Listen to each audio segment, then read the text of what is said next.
a big man. Oh, yeah. Oh, yeah.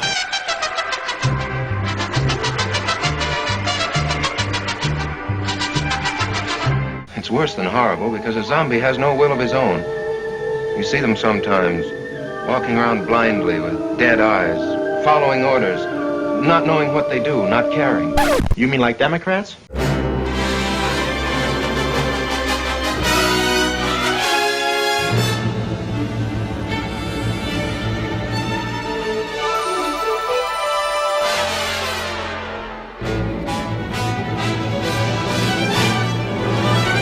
I would bomb the shit out of him.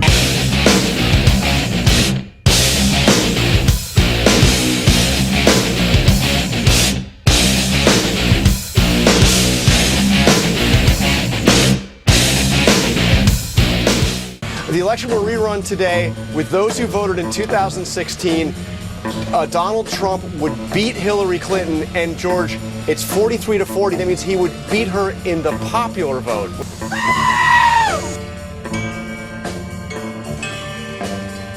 So, you guys, seriously, this next thing I feel is very special. This is a cool little segment, and please give it up for Rachel Bloom. This one goes out to all my bipeds who identify as ladies. This world of ours is full of choice, but must I choose between only John or Joyce? All my options only hard or moist. My vagina has its own voice. Sex how you want, it's your right. Cause my sex junk is so much more than either Get off your soapbox, get off your soapbox. My sex junk's better than bagels with lox. With lots of schmear.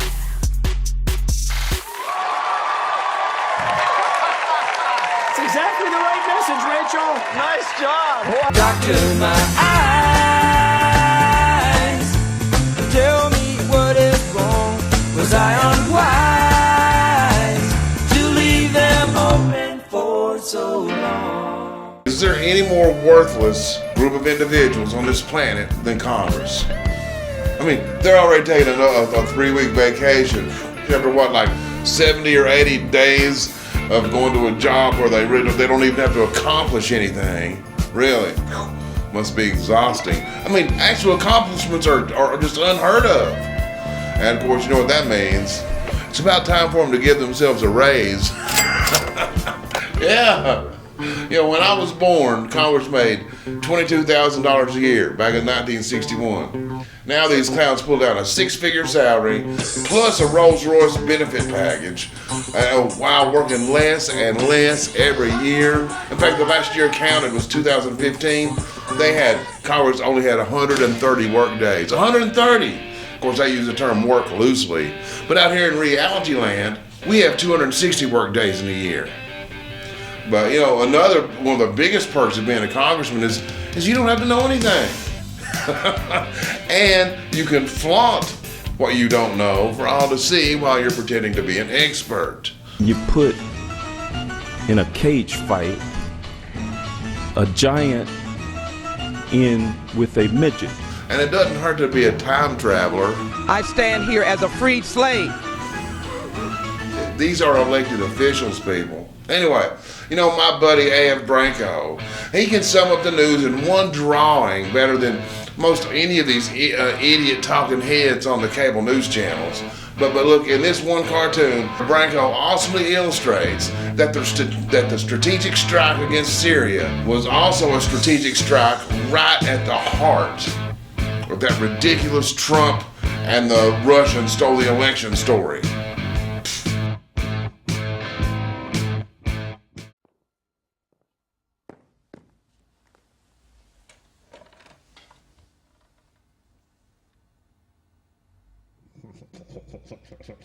Yes, yes. Just for fun, let's take a sneak peek at one of the mental patient channels. Vladimir Putin orchestrated what happened in Syria this week so that his friend in the White House could have a big night with missiles and all of the praise he's picked up. Coming to take me away, haha, they're coming to take me away. Rachel Maddow as Bruce Lee in Fists of the Dragon. Saturday mornings on MSDNC. Did you guys see this glass bottom pool in Houston? Check this out. Looking down 40 stories. 40 stories. Now, I ain't good with heights. I'm gonna tell you that right now. Is if I'm in that pool looking down 40 stories and seeing traffic, the water, she would not be so clear, this I tell you.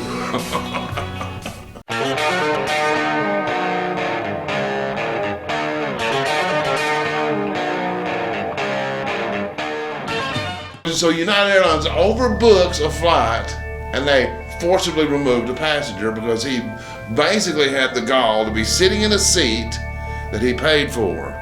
Why, you... Well, some people are saying, well, that guy was a bad guy, he was a fake doctor, he did this, he was in gay sex. It don't matter what did it don't matter. You can't sell a product you don't have. If you only have 10 tickets, you can't be selling 11. No. So it don't matter how bad the guy is. You sell a product, you got to deliver the product. That's how it works. But anyway, here at Intellectual Froglegs, we never overbook. And as long as you're watching the show, I'm pretty sure you won't be forcibly removed. Pretty sure. And welcome to Intellectual Froglegs.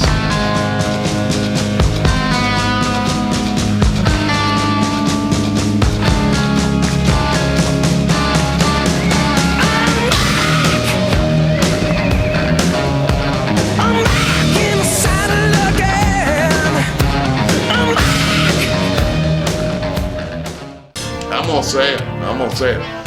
Our president is a badass. I mean, it was like for 8 years, America was closed. We were not open for business. The lights were off. Our economic engines were just set dormant, gathering dust. We had no direction. Our moral compass was broken. And while America was asleep, our borders disintegrated. Law and order became this selective process based on politics, and Muslim jihadists were allowed to run wild, spreading death and destruction on across every continent. And the media across every continent was covering it up. Well, the murderer was a Muslim yelling Allah Akbar, randomly shooting people, but it's really too early to determine the killer's true motives. Back to you, Jim. Yeah, but you know, the thing that makes your run-of-the-mill Muslim so dangerous is they're stupid. It's like, not only am I going to blow you up, infidel, I'm going to blow me up too. It's like, dude, have you really thought this thing through? You know, but under Obama, the last 8 years, the only enemy that he and the Democrats and the media saw were their political enemies here at home. Oh, and of course, capitalism.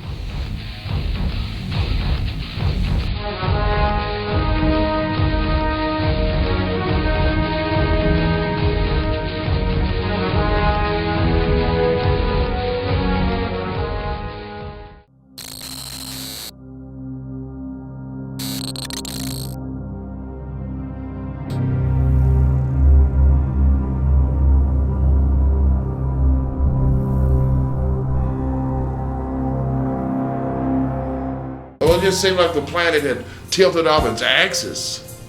I mean, it was insane everywhere. But then here comes Trump. In his first 100 days with some bold, swift power moves, he's reasserting America's strength. And he's realigning the entire geopolitical landscape. I mean, just look, for the first time, China is warning North Korea. Oh, yeah, Donald Trump, he crazy. He ain't playing.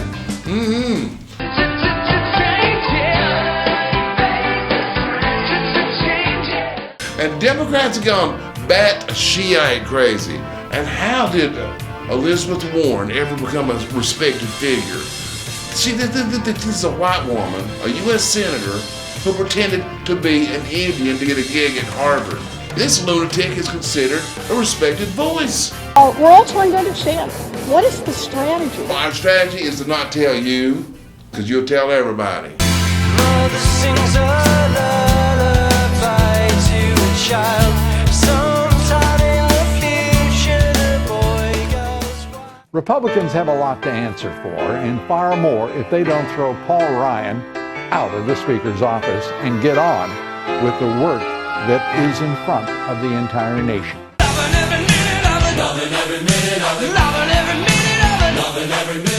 You know, none of these politicians and political hacks on TV attacking Trump, they're not remotely as smart or nearly as competent. None of them have a track record of success a fraction of what Trump's is. I mean, just because Trump sounds like Joe Pesci on My Cousin Vinny, Identical. Don't underestimate the man. Don't underestimate the man. Godspeed, Mr. President. Red alert.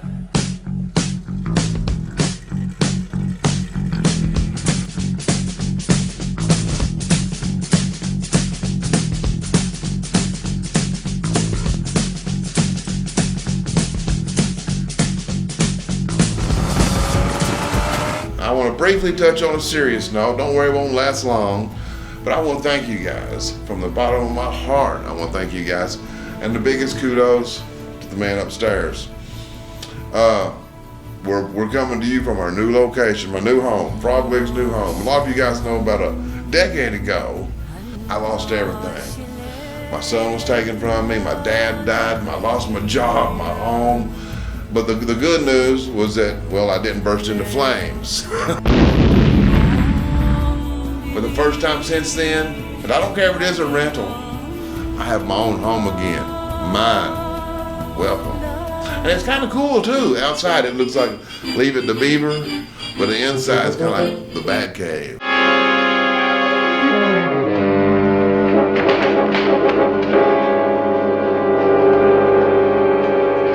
Well, maybe not exactly like the Bat Cave. But what's even better is, unlike my previous real estate career, I love what I'm doing now. Love it. Intellectual Froglegs, it's the most fun gig I can possibly imagine. I mean, I get paid to play cool music, make fun of liberals, Muslims, and atheists. This is awesome. To read history. In 1802, the Jeffersonians passed the Judiciary Act of 1802. Jefferson knew a fair amount about the Constitution. Madison knew vastly more. They were both in the administration. The Judiciary Act of 1802 abolishes 18 out of 35 federal judges. Doesn't impeach them, abolishes them. Says, we're not paying you. You can't go to, there's no court. Several of them said this was inappropriate, it's a lifetime appointment. They went to the remaining 17 judges to file suit, and the remaining 17 judges said, have you lost your mind? If I accept the suit, they're going to abolish my court. This is, by the way, precisely what Hamilton and Madison wrote in the Federalist Papers, that any time the weakest of the three branches takes on the two elected branches, if the two elected branches are serious, they will in fact guarantee the defeat of the judicial branch.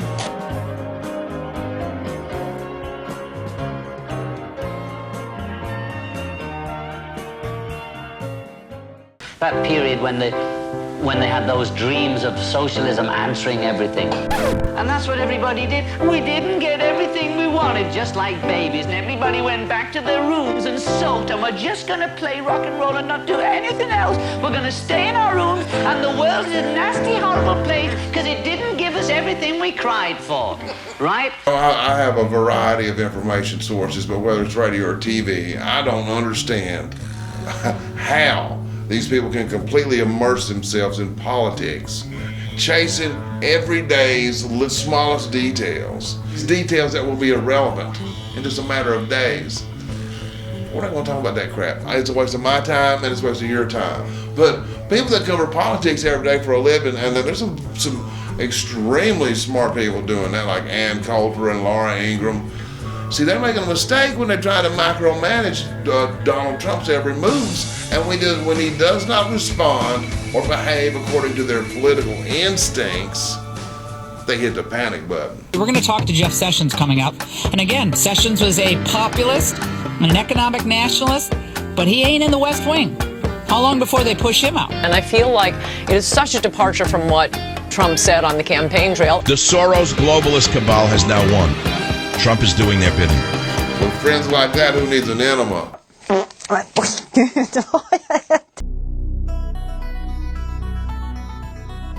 Of course, we got to hold our leaders accountable. I'm not one of those sycophants, and there's a lot of them out there. And there's been several times I've questioned his decisions, like keeping Reince Priebus, but Dr. Carson called him Reince Pubis. And repeat. Or embracing Paul Ryan publicly, or when he kept FBI Director Comey, just to mention a few. You see, Trump's a different beast. He's a different beast, and I'm giving him the benefit of the doubt. While we at times see different paths, our destination's the same, to make America great again. And Trump's vision for America is vastly superior to any other politician out there. And America needs Trump more than Trump needs America. So worry about the ideological details later, and let's help Trump put this train back on the track.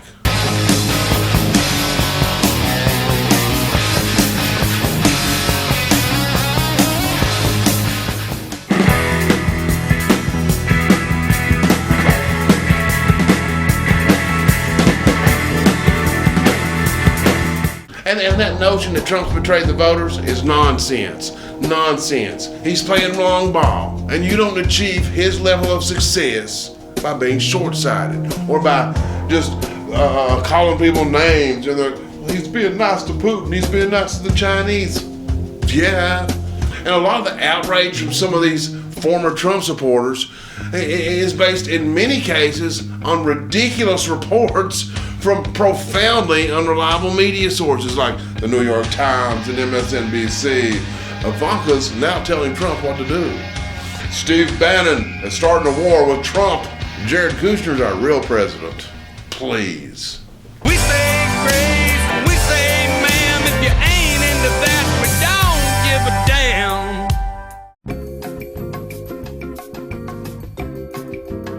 You know, these ridiculous liberals in the media, a massive chunk of their audience are outraged conservatives who love to be outraged. Did you see what so-and-so said? And Bill Maher should send flowers to Breitbart. He should take them out to dinner. You know, I'd kill to get one of the spots that Breitbart gives to Bill Maher. Hey, you know what? While I'm complaining a little bit, I've been a fan of Laura Ingraham for as long as she's been on the air, and I still like Laura.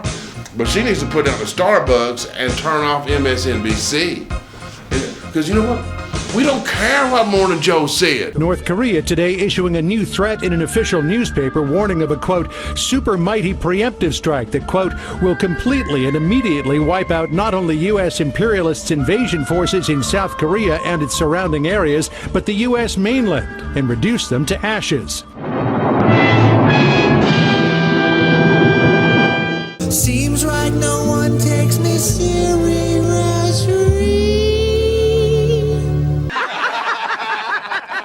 You have no idea if I'm your enemy. You have no idea about me. You won't use my pronouns, so I'm pretty sure you're my enemy, yes. And I absolutely, wholeheartedly approve of Trump's airstrikes on Syria and ISIS. I say you got some of the folks on the right furious over one or both, calling it a betrayal of his campaign promises. You know, let's go with that for a second. Let's say, so for you to insist, for you to know or for you to believe that Trump betrayed us, number one, you got to know what Trump knows, and you don't. And you got to have better intel than Trump does, and you don't. Then you must foolishly assume that all of the variables are the same now as before the election, and that is simply impossible. You see, putting America's interests first does not mean putting our heads in the sand. Americans know that terrorists and people who gas children need to be killed. Need to be killed. Well, for the first time in a long time, the good old US of A ain't to be trifled with. Mess with us. Go ahead. Oh, Yankee dog, he crazy. And of course, the liberals are bitching and whining, which is good. Which is good, because the more they cry about it, the better an idea it is. Lou, you have a lot of respect for George? Yes, very much. Arsenio, a lot of respect for George? A wonderful, bright, dignified man. Well, thank you very much. George, you're fired.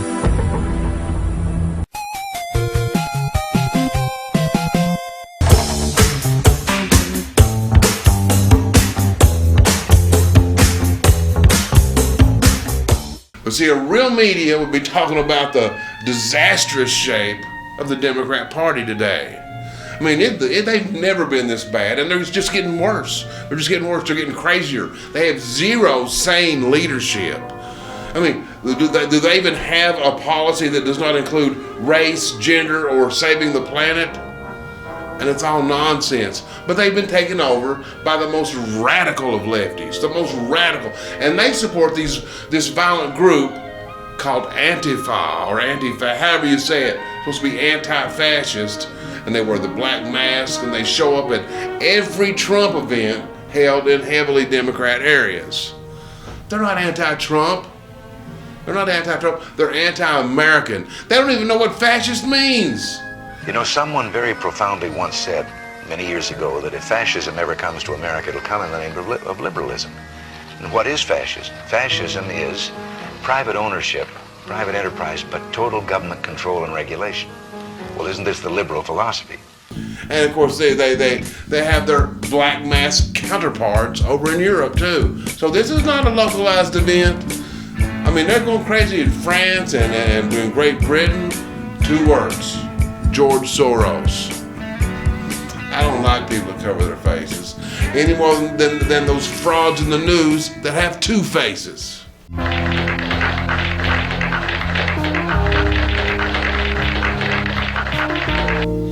See, it's a dark and vulgar time to be following politics. But so, we're going back to our happy place, damn it. And then we're going to just look at what Trump's actually accomplished. Let the good times roll. Let them knock you around. Let the good times roll. Let them make you a clown. Let them leave you up in the air. Let them brush you rock and roll. And let the good times roll. Let the good times roll. I can't wait to see the next 100 days. America's going to look like Trump Tower when he's done. Watch it see. But now consider all these awesome accomplishments for America in light of this report from the Media Research Center. It shows that since inauguration, 89% of all the coverage on Trump has been negative. Surprise.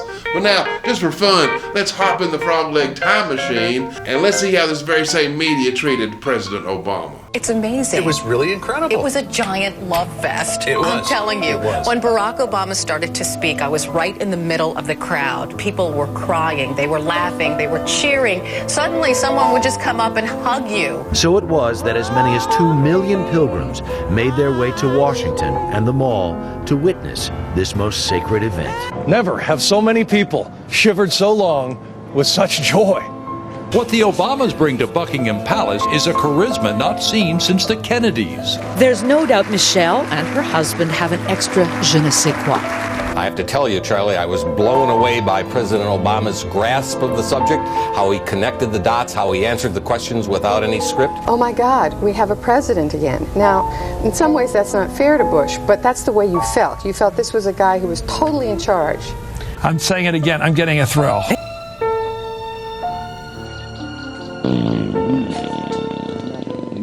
Go tell that long-tongued liar. Go and tell that midnight rider. Tell the rambler, the gambler, the backbiter. Tell him that God's gonna cut him down. Tell him that God's gonna cut him down.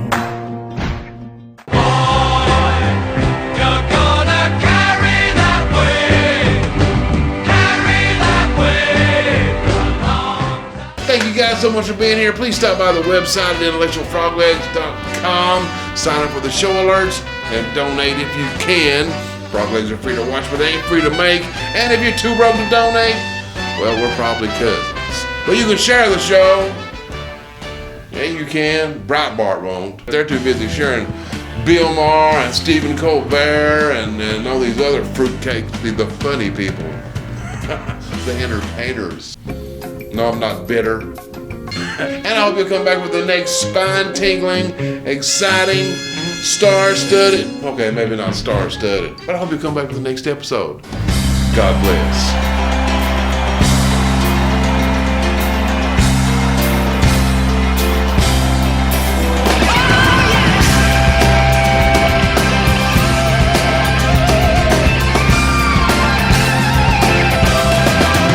As soon as you are able, come and I am willing to make the break that we are on the brink of. My cup is on the table, my love is fair.